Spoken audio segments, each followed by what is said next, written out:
Essence of the Body Mind. Xin Fa Xiang, Riwayat Suci bagian 42. Melenyapkan penderitaan pengungsi dengan welas asih dan kebijaksanaan.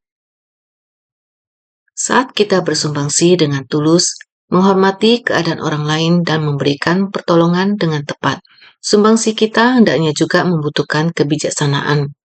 Emosi dan nalar kita harus paralel atau sejalan, seperti kereta api yang memiliki 2 jalur. Kereta api ini baru dapat berjalan dengan stabil.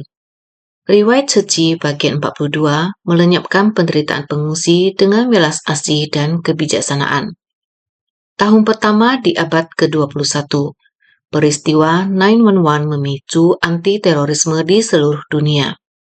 Amerika Serikat demi membalas dendam terhadap Al-Qaeda dan pemerintahan Taliban di Afghanistan melancarkan serangan militer. Pada tahun-tahun berikutnya di beberapa negara di Timur Tengah dan Asia Selatan, lebih banyak perang yang terjadi karena alasan etnis dan agama, memicu gelombang pengungsi. Menolong pengungsi Afghanistan. Ceramah Master tanggal 9 Desember 2002 pada pemberkatan akhir tahun Thailand. Melihat para pengungsi yang melarikan diri, sungguh sangat kasihan. Mereka harus melintasi gunung dan bukit, bahkan ada yang mati kelaparan. Ada yang kekurangan air, ada yang mati karena jatuh sakit, dan sebagainya.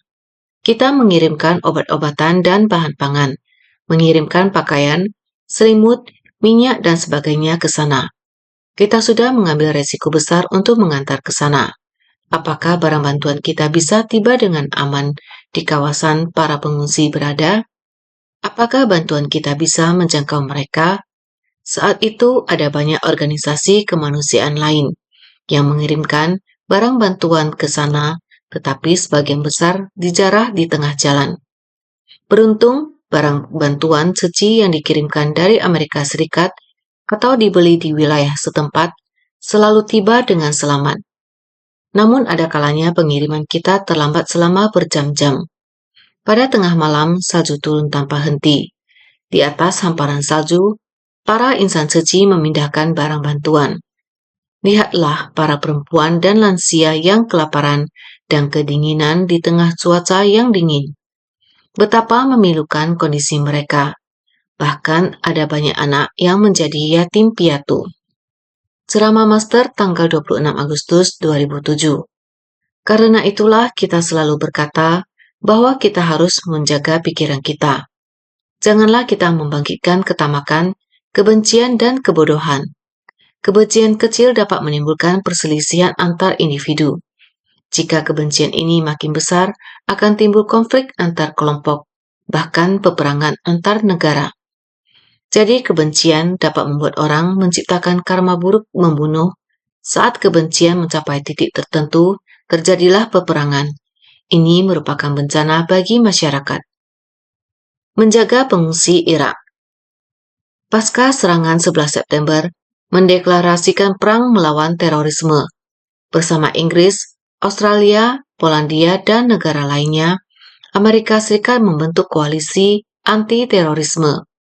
Pada 20 Maret 2003, Amerika Serikat melakukan invasi ke Irak. Ceramah Master tanggal 15 Desember 2012 pada pemberkatan akhir tahun Pingtung. Selama perang antara Amerika Serikat dan Irak, pengungsi Irak melarikan diri ke Yordania. Di Yordania kita memiliki insan suci, ada sepasang kakak beradik, Cihui dan Cishi, yang mengemban misi suci di Jordania. Karena dia bekerja di istana, Pangeran Yordania dengan penuh cinta kasih berkata kepadanya, "Jika perang ini terjadi, negara kita akan menampung banyak pengungsi. Para pengungsi yang datang ke negara kita ini tidak memiliki apa-apa, sehingga setelah menerima kabar ini, kita harus memperhatikan perkembangan mengenai hal ini, serta mulai menyiapkan bahan pangan dan selimut. Selimut kita terbuat dari botol plastik. Berhubung postur tubuh warga Irak lebih tinggi, maka kita secara khusus membuat selimut yang lebih besar. Ini karena selama perang Amerika Serikat dan Irak, Para pengungsi melarikan diri ke perbatasan Yordania. Kita mulai membagikan bantuan. Pemberkahan akhir tahun Kaohsiung tanggal 12 Desember 2017. Perang antara Amerika Serikat dan Irak pada saat itu membuat banyak orang mengungsi ke kawasan kamp pengungsi yang sangat luas. Insan Suci mencurahkan perhatian di sana. Selama 2 tahun lebih hingga perang berakhir, para pengungsi pun kembali ke kampung halaman. Tidak lama setelah itu datanglah pengungsi Suriah. Arus pengungsi datang silih berganti. Insan suci di Jordania sungguh penuh kesabaran dan cinta kasih. Dengan kekuatan cinta kasih yang tidak pernah terputus, mereka menerima arus demi arus pengungsi. Membawa kehangatan bagi pengungsi Suriah. Ceramah Master tanggal 6 September 2012 pada pertemuan pagi relawan.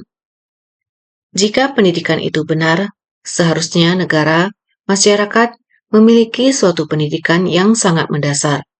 Dan di dalamnya juga terdapat sifat hakiki. Pemikiran batiniah kemanusiaan seharusnya sejak dari kecil dasar moral kebajikan harus dipupuk dengan baik.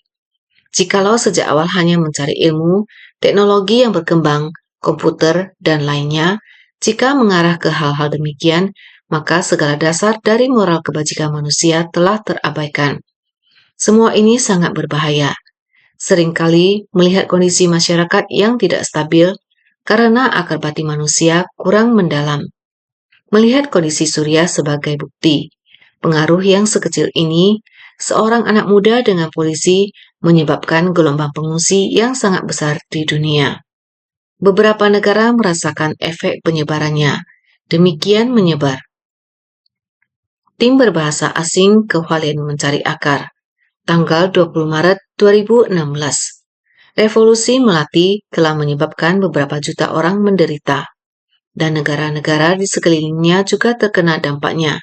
Begitu sumbunya menyala, maka tidak akan bisa dikendalikan lagi.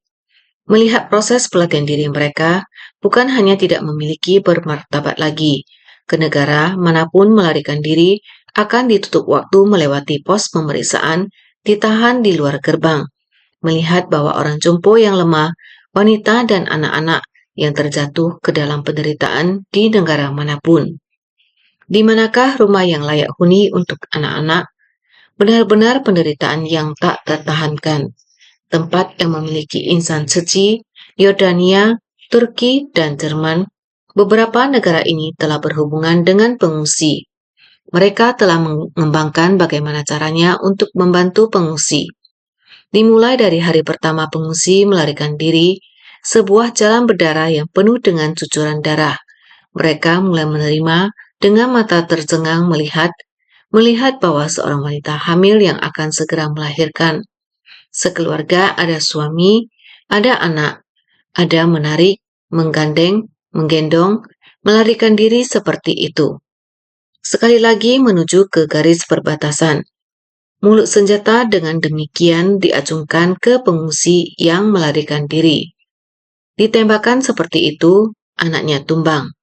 Suami juga tumbang. Wanita hamil ini kebetulan melangkahi garis perbatasan itu, tetapi juga telah terluka dan sedang sekarat. Dokter setempat segera melakukan upaya penyelamatan. Sang ibu adalah wanita hamil tersebut yang tidak dapat diselamatkan lagi. Oleh karena itu, dokter segera melakukan operasi sesar untuk menyelamatkan anak di dalam kandungannya. Anak ini telah kehilangan ibu dan ayahnya. Bagaimana masa depan anak ini? Dokter tersebut merupakan menantu dari anggota komite suci. Mereka telah menikah selama belasan tahun, namun masih belum dikaruniai anak. Bolehkah mereka mengadopsi anak ini? Tentu saja ibunya merupakan insan suci, sehingga mereka bersedia mengadopsi anak ini. Namun mereka harus terlebih dahulu mengumumkan tentang kondisi anak ini untuk mencari tahu apakah ada kerabatnya di dalam kamp pengungsi. Setelah melewati lebih dari sebulan dan belum ada orang yang datang untuk memberi kabar, pengumuman tersebut pun berakhir. Anak ini pun dibawa pulang dan diadopsi oleh putri dari insan suci. Saat relawan komite tersebut kembali dari Yordania, dan berbagi tentang kisah penuh darah ini, serta menunjukkan fotonya kepada saya. Betapa rupawannya anak itu. Kini anak itu sudah bisa berjalan dan berlari, juga sangat menggemaskan.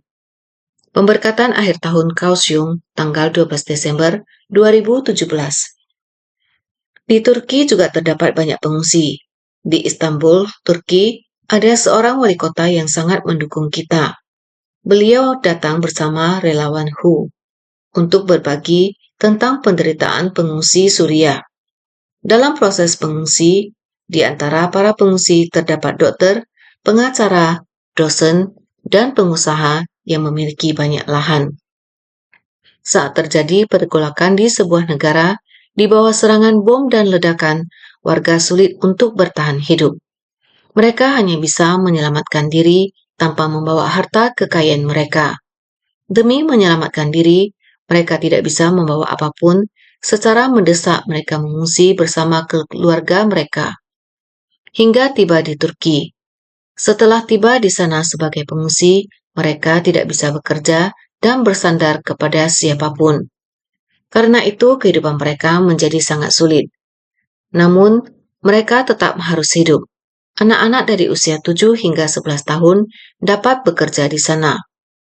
Karena itu, mereka harus menjadi tulang punggung keluarga. Mereka menceritakannya sambil menangis.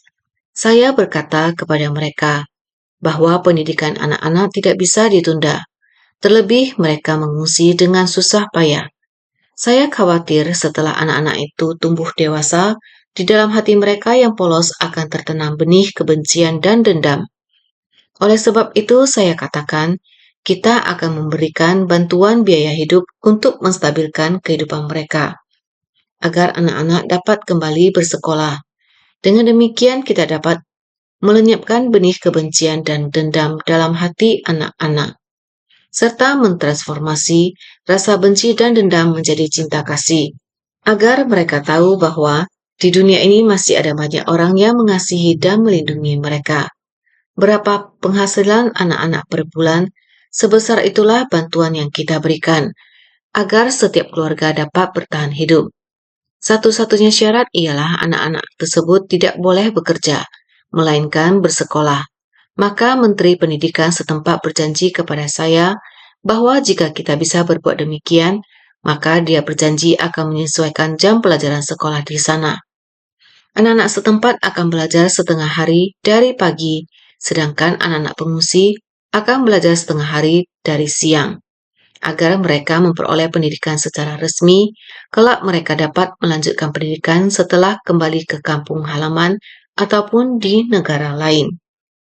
Inilah yang kita lakukan bagi anak-anak dari Suriah. Selama beberapa tahun ini, kini di seluruh dunia terdapat berbagai negara yang dilanda pergolakan. Hingga menimbulkan arus pengungsi, Insan Suci telah membantu para pengungsi dari berbagai negara. Memperhatikan pengungsi Rohingya. Ceramah Master tanggal 1 Juni 2015 pada pertemuan pagi relawan. Juga dapat kita saksikan melalui siaran berita. Saat di Myanmar, suku Rohingya yang merupakan suku minoritas dianiaya oleh kelompok radikal, sehingga harus meninggalkan kampung halaman. Pada masa-masa kritis, mereka tiba di perairan Aceh, Indonesia. Ditemukan oleh warga Aceh, mengulurkan tangan kepada mereka, kemudian menampung mereka di Aceh. Bagaimana sekelompok pengungsi ini bertahan hidup? Mereka sangat menderita. Ada juga yang jatuh sakit, karena tubuh tidak mampu bertahan, karena kurang gizi, juga tidak terbiasa dengan iklim setempat. Sehingga relawan kita mendapati bahwa mereka jauh sakit di kamp pengungsi. Setelah relawan Suci Medan mengetahuinya, dengan bergegas mencurahkan perhatian dan melayani, mereka mendapati bahwa orang dewasa dan anak-anak jatuh sakit. Oleh karena itu, Insan Suci menggerakkan tenaga medis setempat untuk mengadakan baksos pengobatan di kamp pengungsi. Kamp pengungsi juga kekurangan air bersih untuk diminum. Lingkungannya juga memprihatinkan, sungguh sangat berbahaya. Pertemuan pagi relawan tanggal 2 Oktober 2017. Ada lebih dari 500.000 warga Rohingya yang mengungsi. Saat mengungsi, mereka tidak memiliki tempat tinggal tetap. Di tengah kehidupan seperti ini, mereka kekurangan makanan dan minuman. Demikianlah kehidupan mereka. Entah bagaimana cara mereka untuk bertahan hidup. Bagaimana mereka mengatasi masalah kehidupan, ini sangat mengkhawatirkan. Kita bisa melihat betapa menderitanya mereka. Bagaimana cara kita menolong mereka? Singkat kata, asalkan kita dapat menjangkau mereka, mereka akan memiliki harapan. Sesungguhnya, suku Rohingya tersebar di berbagai tempat. Ada yang mengungsi ke Thailand, ada pula yang mengungsi ke Malaysia. Di sana juga terdapat insan suci, sehingga insan suci setempat dapat mencurahkan perhatian dan menyalurkan bantuan pada mereka. Pemberkatan akhir tahun Changhua tanggal 2 Desember 2017. Bodhisattva sekalian, kita benar-benar melihat bencana besar di dunia. Ini semua pengungsi benar-benar sangat menderita. Sebagian kecil batin orang tidak selaras, yaitu begitu sebersih niat berubah, satu perintah saja, ranjau meledak.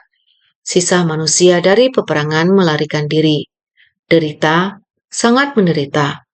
Bodhisattva sekalian, cinta kasih dari banyak orang terhimpun demi anak-anak supaya bisa sekolah. Musim dingin datang, pakaian hangat ada yang menyediakan. Makanan bergizi 3 kali sehari untuk meneruskan kehidupan ada yang bersumbangsi. Banyak orang di dunia ini, energi cinta kasih sedikit demi sedikit terhimpun menjadi kekuatan. Inilah ikrar. Kekuatan ikrar. Ada ikrar, ada kekuatan. Dapat menolong orang banyak.